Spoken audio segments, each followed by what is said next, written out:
praticamente 20 bilhões para as emendas. É um processo, gente, extremamente complexo. Você tem emenda individual, que é essa aí que vocês estão vendo, você tem emenda de bancada e você tem emenda de comissão. Juntando esse bolo todo, vai dar 37 bilhões do orçamento. Qual é o esforço do governo Lula? O esforço do governo Lula é porque isso tudo está na lei, tá, gente? Isso não é um acordo ali de cavalheiros. Não. O esforço do governo Lula é fazer com que estas emendas sejam direcionadas para as políticas públicas. Vamos falar de outro assunto agora. Eu recebi esta planilha aqui, achei muito interessante e vou escrever reportagem hoje sobre isso, muito interessante. Isso aqui é como o Estado brasileiro funciona. Aqui não estou falando de corrupção, não estou falando de tomar lá da cá, não, é o funcionamento. O Estado brasileiro mudou o seu padrão.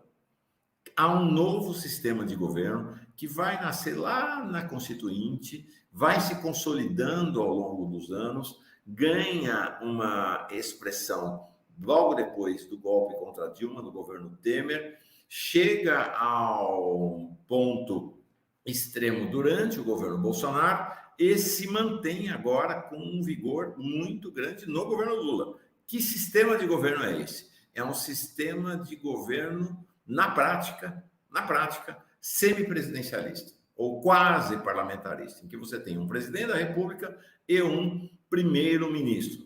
Você tem um presidente da República e um quase primeiro-ministro, no caso, Arthur Lira, o presidente da Câmara. Vejam, não é à toa que quando teve a crise da base do governo na Câmara, durante o processo de votação das fake news, mas não apenas isso, a crise já estava instalada.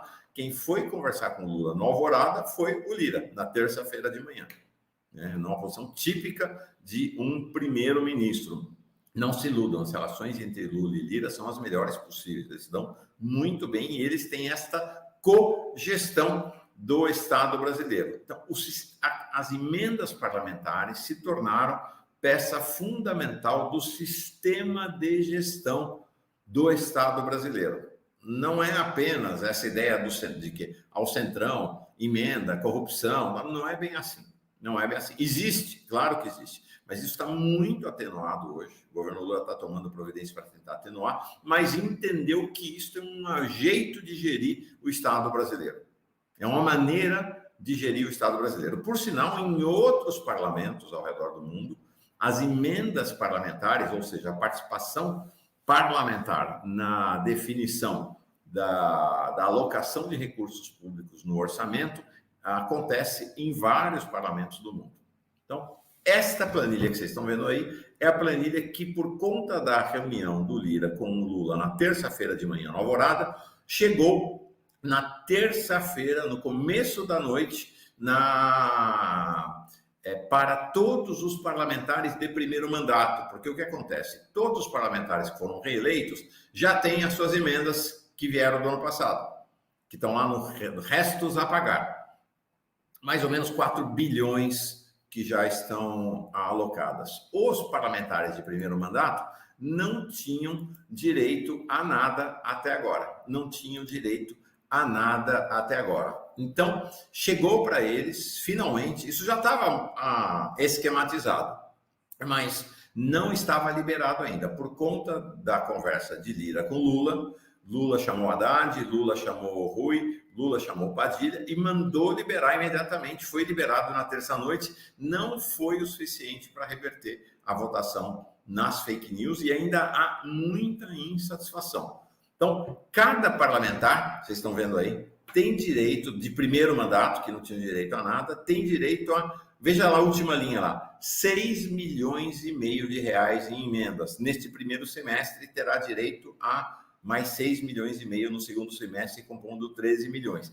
Existem regras legais, inclusive, para a aplicação dessas emendas. Metade, praticamente, tem que ser aplicada na área de saúde. Vocês estão vendo lá à esquerda. São os órgãos em que os parlamentares podem aplicar, os ministérios. Então, tem saúde, educação, integração regional, MDS e cidades. Então, tem ali o valor que pode ser alocado em cada um desses ministérios. Na terceira coluna, onde está escrito ação, é quais são exatamente as ações que podem merecer as emendas dos parlamentares. Aí vem a descrição das ações. Então, você vai lá, eu já fiz isso, né? Você vai lá na cartilha, vou mostrar a cartilha. 2E89 é uma ação da atenção básica. E assim vai cada um dos códigos. Na última coluna, número 3 quer dizer custeio, número 4 quer dizer investimento. Então, é a maneira como os deputadas de primeiro mandato vão poder apresentar as suas primeiras emendas parlamentares. Também na terça, esses restos a pagar, aproximadamente 4 bilhões de emendas que vieram do ano passado, que não estavam liberadas ainda, foram liberadas, então começam a ser liberadas as emendas parlamentares para a sua efetiva execução. Isto deve melhorar as relações de Lula com o Congresso Nacional.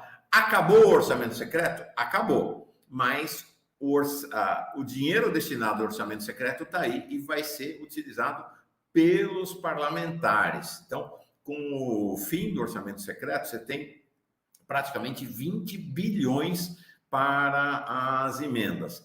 É um processo, gente, extremamente complexo. Você tem emenda individual, que é essa aí que vocês estão vendo, você tem emenda de bancada e você tem emenda de comissão. Juntando esse bolo todo, vai dar 37 bilhões do orçamento. Qual é o esforço do governo Lula? O esforço do governo Lula é porque isso tudo está na lei, tá, gente? Isso não é um acordo ali de cavalheiros, não. O esforço do governo Lula é fazer com que estas emendas sejam direcionadas para as políticas públicas e não para o clientelismo. Então, hoje há uma queda de braço em torno das tais emendas PIX. Emenda PIX é o dinheiro que o deputado, o senador, manda direto para o prefeito ou para o governador, né, sem qualquer vinculação com política pública. É o clientelismo. Aí sim é o toma lá da cá. Desses 37 milhões já estão 15 milhões já estão empenhados, mas não foram liberados. É o motivo do descontentamento dos parlamentares. E como eu disse, esse é um sistema de governo. Existem planilhas. Aqui é a planilha do desenvolvimento regional, cartilhas. Aqui é a cartilha do Ministério da Saúde, que orienta os parlamentares sobre como fazer essa aplicação. Então, eu fui lá, recebi as cartilhas também, e fui lá olhar essas ações, os códigos das ações, estão todos lá, você entra e publica. E vejam como é uma política de Estado, Henrique, é muito interessante. Esta cartilha do Ministério da Saúde foi feita agora já no Ministério, sob a ministra Nízia. A cartilha do MDR é feita no governo Bolsonaro, inclusive é interessante essa distinção. A cartilha do Ministério da Saúde é bem discreta, não tem nome de ninguém. A cartilha do MDR tem lá o nome Presidente Jair Bolsonaro. Olha que coisa interessante. O governo Lula manda a cartilha que foi feita no governo Bolsonaro. Por quê? Porque é uma política de Estado, né? Porque tornou-se, de fato, uma política de Estado. É isso. Então, se a gente for lembrar lá atrás, porque tudo isso começou na Constituinte. Lembra do escândalo dos anões do orçamento, quando era um grupo de deputados que ficou milionário ou bilionário desviando verba do orçamento em negociação com a empreiteira? Este cenário já não é mais assim. Não é mais assim. E aqui tem, inclusive, uma pergunta do Daniel Miage, se aí em Portugal existem essas emendas parlamentares. Daniel, a estrutura de governo aqui em Portugal é diferente, né? Até porque a gente está falando de uma nação infinitamente menor que o Brasil e com uma população também. Imagina que o Brasil tem 215 milhões de habitantes e Portugal tem 10 milhões, né? Quanto ao tamanho, eu não vou nem entrar nesse mérito. Eu acho que cabe, se eu não me engano, 90 Portugais dentro do Brasil em termos de tamanho. Então, assim, é uma estrutura muito mais simplificada, não é um modelo federativo, é uma república unitária, né? Então, assim, há repasse de verba, naturalmente, para as administrações locais, né, dos conselhos, das freguesias, enfim, isso tudo é distribuído. Os parlamentares representam essas comunidades, mas o modelo de partilha é totalmente diferente, porque, assim, a estrutura do Brasil é muito mais complexa.